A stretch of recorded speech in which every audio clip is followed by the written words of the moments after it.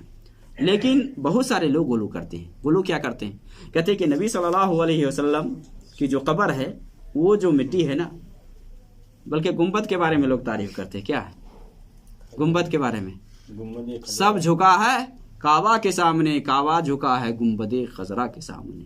یہ نعوذ باللہ اس طرح کی باتیں کہتے کہ نبی صلی اللہ علیہ وسلم جہاں دفن ہے وہ مٹی کعبہ سے بھی بہتر ہے، وہ جنت سے بھی بہتر ہے، وہ معلوم ہے عرش اور کرسی سے بھی بہتر ہے. استغفر اللہ، اس طرح کی باتیں لوگ بیان کرتے ہیں. اس طرح کی باتیں اگر جنت سے بہتر ہے تو جنت میں جانے کی کیا ضرورت ہے؟ یہ وہی مسجد ہے کہ جس مسجد کے اندر ایک جگہ ہے جس کے بارے میں نبی صلی اللہ علیہ وسلم نے فرمایا ما بین بیتی و منبری روضۃ من ریاض الجنہ، کہ میرے گھر اور میرے منبر کے درمیان کی جو یہ جگہ ہے یہ جنت کے باغیچوں میں سے ایک باغیچہ ہے، جنت کی کیاریوں میں سے ایک کیاری ہے. یعنی وہاں رحمتیں زیادہ نازل ہوتی ہیں، یا واقعی میں یہ جنت کی زمین ہے اور آخرت میں اس کو اٹھا لیا جائے گا، آخر میں جنت کا حصہ بن جائے گا یہ، یا یہ ہے کہ یہاں عبادت کرنے سے جنت میں جانے کا سبب ہے ایک، یا وہاں رحمتیں زیادہ نازل ہوتی ہیں. یہ جو جگہ ہے نا اس جگہ کی خصوصی فضیلت وارد ہے نبی صلی اللہ علیہ وسلم کی کہ ما بین بیتی و منبری روضۃ من ریاض الجنہ و روضتی علی حوضی، وہ منبری علی حوضی کہ میرا منبر حوض کوثر پر ہوگا. کب؟ قیامت کے دن، جہاں نبی صلی اللہ علیہ وسلم لوگوں کو پلائیں گے. کیا پلائیں گے؟ حوض کوثر. جو ایک مرتبہ پی لے گا نا دوبارہ کبھی پیاسا نہیں ہوگا. یہ مدینہ کی فضیلت ہے. مدینہ کی فضیلت کے سلسلے میں کہ نبی صلی اللہ علیہ وسلم کی جیسا کہ حدیث ہے، آپ صلی اللہ علیہ وسلم نے یہ بیان فرمایا کہ ایمان یہاں دنیا سے سمیٹ کر کے آ جائے گا، اور ویسے ہی ایمان دنیا کے کونے کونے سے سمیٹ کر کے آ جائے گا جس طرح کی سانپ بل میں یا سوراخ میں، جو بل ہوتا ہے نا سوراخ میں سمیٹ کر کے وہ داخل ہوتا ہے، اسی طرح سے ایمان ہر جگہ سے ختم ہو کے مدینہ کے اندر آئے گا. آپ صلی اللہ علیہ وسلم نے فرمایا ان الایمان لیعذر الی المدینہ کما تعذر الحیۃ فی جوہرها، کہ آپ صلی اللہ علیہ وسلم نے فرمایا کہ مدینہ کے اندر ایمان ایسے ہی سکڑ کر کے آ جائے گا ہر جگہ سے جیسے کہ سانپ اپنے بل میں وہ داخل ہوتا ہے. تو یہ مدینہ کی فضیلت ہے. بدأ الاسلام غریبا وسیعود کما بدا، وسیعود غربا کما بدا، کہ اسلام جس طرح سے کم لوگوں سے شروع ہوا نا، کم لوگوں سے ہی شروع ہوا اسلام، ایسے ہی اسلام غربتی میں آ جائے گا، یعنی کم لوگ رہ جائیں گے. یہ وہ مدینہ ہے کہ جہاں منافقین سب کا بسیرا نہیں ہے، وہاں نہیں ٹک سکتے یہ لوگ، ٹھہر نہیں سکتے ہیں. یہاں تک کہ آخری زمانے کی بات ہے کہ دجال جب آئے گا تو داخل نہیں ہوگا، دجال کے لیے داخلہ منع ہے. یعنی مدینہ کی فضیلتوں میں سے ایک فضیلت یہ بھی ہے کہ دجال کی نگرانی کے لیے فرشتے رکھے گئے ہیں ہر دروازے کے اوپر. وہ جب داخل ہونے کی کوشش کرے گا تو اس کو داخل نہیں ہونے دیا جائے گا. یہاں تک کہ دجال مدینہ کے قریب یہ گھاٹی میں جا کر کے وہاں ٹھہرے گا یا زلزلہ والا زمین میں، تو وہاں جا کر کے وہ پیر مارے گا تو اسے مدینہ کے اندر 3 مرتبہ زلزلہ آئے گا. 3 مرتبہ جو بھی منافق مرد عورت ہوں گے سارے کے سارے نکل آئیں گے. یعنی آخری وقت میں مدینہ میں جو بھی بد کردار بد اخلاق ہوں گے وہ سارے کے سارے وہاں سے نکل آئیں گے. مدینہ کے اندر کہ مدینہ یہ بھی حرم ہے، آپ صلی اللہ علیہ وسلم نے اس کو حرم بنایا ہے، اور اس حرم کے اندر قتل و غارت گری کرنا، قتل کرنا، خون بہانا اور جانور کو پکڑنا، شکار کرنا یہ سب منع ہے. درخت کاٹنا یہ منع ہے. یہ اور بات ہے جو کاٹ چاٹ کے کام کرتے ہیں نا جو لوگ، وہ الگ بات ہے. ورنہ وہاں جس طرح کہ مکہ کے اندر ہے نا کہ شکار نہیں کر سکتے ہیں، لڑائی جھگڑا نہیں کر سکتے یا بیچ میں قتل و قتال نہیں کر سکتے، اسی طرح سے مدینہ کے اندر بھی ہے. اسی طرح سے مدینہ کے بارے میں آپ صلی اللہ علیہ وسلم نے فرمایا کہ صحیح بخاری کی حدیث ہے وَالْمَدِينَةُ خَيْرٌ لَهُمْ لَوْ كَانُوا يَعْلَمُونَ کہ مدینہ یہ ان کے لیے بہتر ہے اگر یہ جان لے تو. مدینہ یہ ان کے لیے بہتر ہے. اس لیے بعض صحابہ سے آتا ہے کہ وہ جب وہاں سے منتقل ہونے کے لیے کوشش کیے تو ان سے روکا کیا کہ بھائی مدینہ سے اگر نکلو گے تو برکت نہیں ہے، برکت نہیں ہے. یہ اور بات ہے اگر کوئی دوسری جگہ کاروبار کرتے ہیں ٹھہرتے ہیں وہ الگ بات ہے، لیکن جس کو مدینہ کے اندر جگہ ملی ہے تو کوشش کرے کہ مدینہ کے اندر وہ زندگی گزارے. اس کے فضیلت کے سلسلے میں حدیث کے اندر کہ آپ صلی اللہ علیہ وسلم نے یہ بیان فرمایا کہ مدینہ یہ وہ جگہ ہے کہ جہاں کوئی کسی مجرم کو پناہ دے گا یا کوئی بدعت کو ایجاد کرے گا تو اس کے اوپر اللہ کی لعنت ہوتی ہے اور فرشتوں کی لعنت ہوتی ہے اور لعنت کرنے والے کی لعنت ہوتی ہے، لوگوں کی لعنت ہوتی ہے. آپ صلی اللہ علیہ وسلم نے فرمایا المدینۃ حرم کہ مدینہ یہ حرم ہے ما بین عائر الی کذا، یعنی عائر سے لے کر کے فلا تک من احدث فیہا حدثا، جس نے اس کے اندر کوئی بدعت ایجاد کیا یا کسی بدعتی کو پناہ دیتا ہے یا دے گا فعلیہ لعنت اللہ والملائکۃ والناس اجمعین. اب وہی آپ صلی اللہ علیہ وسلم نے فرمایا اس پر اللہ کی لعنت ہے، فرشتوں کی لعنت ہے اور تمام لوگوں کی لعنت ہے. لا يقبل منہ صرف ولا عدل، اس کا نفل اور فرض کوئی بھی عبادت قبول نہیں ہوگا. اور یہ جو روایت ہے یہ روایت صحیح ہے، صحیح بخاری اور مسلم کی حدیث ہے جس میں آپ صلی اللہ علیہ وسلم نے فرمایا کہ کوئی بھی عبادت اس کا مقبول نہیں ہوگا. یعنی کوئی بھی عبادت اللہ قبول نہیں کرے گا، چاہے نفل ہو چاہے فرض ہو. جو مدینہ کے اندر فساد پھیلائے گا، مدینہ کے اندر مجرم کو پناہ دے گا تو اس کی عبادت قبول نہیں ہے. اسی طرح سے نبی صلی اللہ علیہ وسلم نے اس شہر کے بارے میں، اس مدینہ کے بارے میں یہ بیان فرمایا کہ اس مدینہ کے بارے میں کوئی بھی اگر برا سوچے گا تو اللہ رب العالمین اس کو ویسی پگھلا دے گا جس طرح سے نمک پانی میں پگھلتا ہے. جو بھی مدینہ والوں کے ساتھ غلط سوچے گا، برا سوچے گا تو اللہ رب العالمین اسے ہلاک و برباد کر دے گا. یہ خلاصہ حدیث کا دیکھ لیتے. تو مدینہ کے فضائل میں بہت کچھ شامل ہے. آپ مدینہ میں مان لیں مسجد نبی کی فضیلت ہے، مسجد میں نماز پڑھنے کی فضیلت ہے. اسی طرح سے قباء کی فضیلت ہے، قباء میں جا کر کے آدمی نماز پڑھتا ہے تو وہاں عمرے کا ثواب ملتا ہے، 2 رکعت نماز پڑھتا ہے تو. اور اسی طرح سے مدینہ کے اندر آپ جانتے ہیں کہ وحد پہاڑ ہے. وحد پہاڑ کی فضیلت کے بارے میں آپ صلی اللہ علیہ وسلم نے فرمایا کہ یہ پہاڑ جسے جو ہم سے محبت کرتا ہے اور ہم ان سے محبت کرتے ہیں. آپ جانتے ہیں کہ مدینہ کے اندر بقیع ہے، قبرستان ہے، مسجد نبی سے متصل ہے. یہ قبرستان کہ جس میں بہت سارے صحابہ مدفون ہیں، بہت سارے صحابہ ہیں، نبی صلی اللہ علیہ وسلم کی بیٹیاں وہیں دفن ہیں. تو یہ قبرستان کہ جس کے بارے میں حضرت عائشہ رضی اللہ تعالیٰ عنہ بیان فرماتی ہیں کہ نبی صلی اللہ علیہ وسلم کو حکم دیا گیا کہ آپ جائیں اور اہل بقیع کے لیے استغفار کریں. حضرت عائشہ رضی اللہ تعالیٰ عنہ کا یہ واقعہ ہے نا، ٹائم نہیں ہے اس لیے تفصیل میں نہیں جاؤں گا. نبی صلی اللہ علیہ وسلم سوئے تھے یا حضرت عائشہ بھی وہاں تھی تو جبریل آ کر کے بتایا، پھر نبی صلی اللہ علیہ وسلم چپکے سے وہاں سے نکل گئے تو حضرت عائشہ بھی پیچھے لگ گئی نا. تو یہ ہے کہ اہل بقیع کے لیے آپ صلی اللہ علیہ وسلم جا کر کے دعا کیا کرتے تھے. تو یہ جو مدینہ ہے، مدینہ یہ وہ جگہ ہے کہ جہاں تحویل قبلہ کا حکم آیا. قبلہ پہلے مسلمان کا کون تھا؟ بیت المقدس. مدینہ ہی کے اندر قبلہ چینج کرنے کا حکم آیا، فَوَلِّ وَجْهَكَ شَطْرَ الْمَسْجِدِ الْحَرَامِ. تو مدینہ کے فضائل میں بہت کچھ ہے.